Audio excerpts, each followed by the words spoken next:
Rob, Panginoon, tagapanustos at tagapagtangkilik ng lahat ng mga nilalang, ang pinakamahabagin, ang pinakamawain, ang tanging may hawak o pagpapasya sa araw ng paghatol.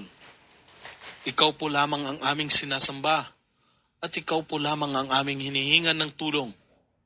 Inyong patnubayan kami sa matuwid na landas, sa landas ng mga ginawaran ninyo ng inyong mga biyaya at hindi sa landas na umani ng inyong pagkapuot. Gayon din naman ay hindi sa landas ng mga napaligaw sa patnubay. Surat Al-Baqarah.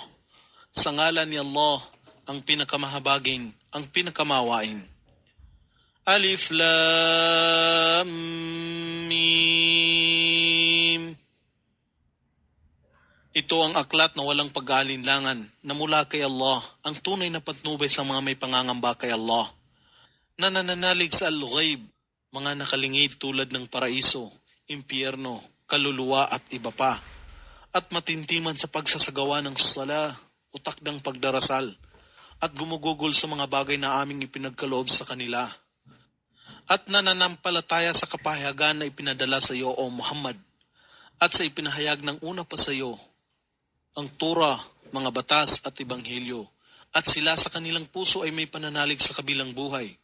Sila ay nasa tunay na patnubay mula sa kanilang Panginoon at sila ang magsisipagtagumpay. Katotohanan ang mga nagtatakwil sa pananampalataya. Ito ay walang pagkakaiba sa kanilang kahimat sila ay iyong paalalahanan o hindi paalalahanan, sila ay hindi sasampalataya. Si Allah ang naglapat ng sagka sa kanilang puso at sa kanilang pandinig at sa kanilang paningin ay may lambong. Kasakit-sakit ang kaparusahan na kanilang tatamuhin. At sa karamihan ay may mga tao na nagsasabi, kami ay sumasampalataya kay Allah at sa huling araw, datapot sila ay hindi tunay na nananalig. Kanilang napag-aakala na malilinlang nila si Allah at ang mga sumasampalataya, datapot dinadaya lamang nila ang kanilang sarili at ito ay hindi nila napag-aakala. Ang kanilang puso ay may karamdaman ng alinlangan at pagkukunwari at si Allah ang nagdagdag sa kanilang karamdaman at kasakit-sakit ang kaparusahan na sa kanila sapagkat sila ay nagsisinungaling. At kung sa kanila ay pinagbabadya, huwag kayong magsigawa ng kabuhungan sa kalupaan. Sila ay nagsasabi, kami lamang ay nagsisigawa ng kabutihan.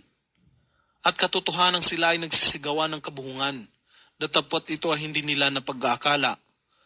At kung sa kanila na mapagkunuri ay pinagbabadya, magsisampalataya kayo ng katulad ng mga sumasampalataya. Sila ay nagsasabi, kami ba ay magsisipaniwala ng katulad ng paniniwala ng mga hangal? Katotohanan sila ang mga hangal, datapot ito ay hindi nila nababatid. At kung kanilang nakakadaupang palad ang mga sumasampalataya, sila ay nagsasabi, kami ay sumasampalataya. Datapot kung sila ay nag-iisa na lamang, nakasama ang kanilang mga pinuno, na hindi sumasampalataya, pagano, mapagpaimbabaw, at iba pa. Sila ay nagsasabi, katotohanan kami ay nasa inyo, datapot kami ay nanunuya lamang. Si Allah ang manunuya sa kanila, at magbibigay ng dagdag sa kanilang mga kamalian, upang sila ay magsilibot na katulad ng isang bulag. Sila yaong ipinagpalit nila ang pagkaligaw o kamalian sa patnubay. Kaya't ang kanilang kalakal ay walang kapakinabangan at sila ay nawala ng patnubay.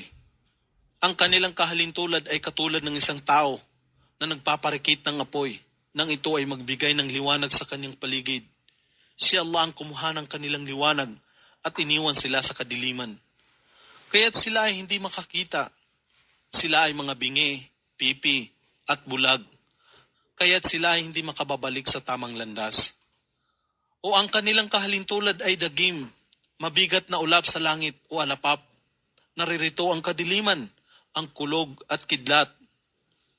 Idinidiin nila ang kanilang mga daliri sa kanilang mga tainga upang hindi nila marinig ang nakabibinging kulog at kidlat dahilan sa kanilang pangangamba sa kamatayan. Datapot si Allah ang nakasasakop sa mga hindi sumasampalataya. Ang kidlat ay halos umagaw na ng kanilang paningin. Sa anumang sandali na ito ay sumisilaw sa kanila, sila ay nagsisilakad dito. At kapag ang kadiliman ay lumukob sa kanila, sila ay napatigil na hindi kumikilos. At kung ninais lamang ni Allah, magagawa niyang kunin ang kanilang pandinig, at paningin. Katotohanan si Allah ay may kapangyarihan sa lahat ng bagay.